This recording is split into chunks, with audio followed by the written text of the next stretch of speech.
Bollywood actress Aishwarya Rai इन दिनों अपनी निजी जिंदगी को लेकर लंबे समय से सुर्खियों में छाई हुई हैं।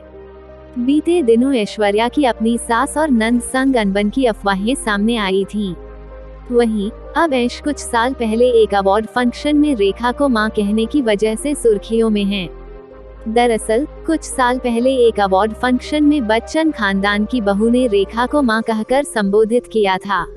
उनकी यह बात सुनकर वहां बैठे लोग हैरान रह गए थे और सबके मन में ये सवाल उठने लगा था कि आखिर ऐश्वर्या ने रेखा को मां क्यों कहा। दरअसल रेखा और ऐश्वर्या के बीच काफी अच्छा बॉन्ड है। रेखा उन्हें अपनी बेटी की तरह मानती हैं।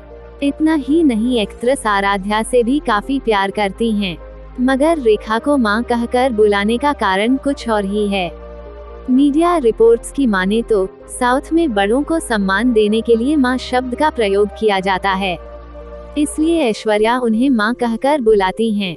जैसे हिंदी में किसी को सम्मान देने के लिए जी कहकर बुलाते हैं, वैसे ही ऐश्वर्या भी साउथ कल्चर के हिसाब से रेखा को मां कहकर बुलाती हैं, जिसका मतलब रेखा जी था। इसके अलावा ये भी कहा जाता है कि रेखा और अमिताभ का बहुत गहरा रिश्ता रहा है और बिग बी ऐश्वर्या के ससुर हैं। रेखा कई बार महानायक संग अपने रिश्ते को लेकर बात कर चुकी हैं। भले ही एक्ट्रेस बच्चन परिवार से दूर हो, मगर ऐश्वर्या के दिल के बेहद करीब हैं। रेखा ने 2018 में ऐश्वर्या के लिए एक लेटर लिखा था, जिसमें उन्होंने अपनी दिल की बात बयां की थी। उनका ये लेटर फेमिना मैगजीन में भी छपा था।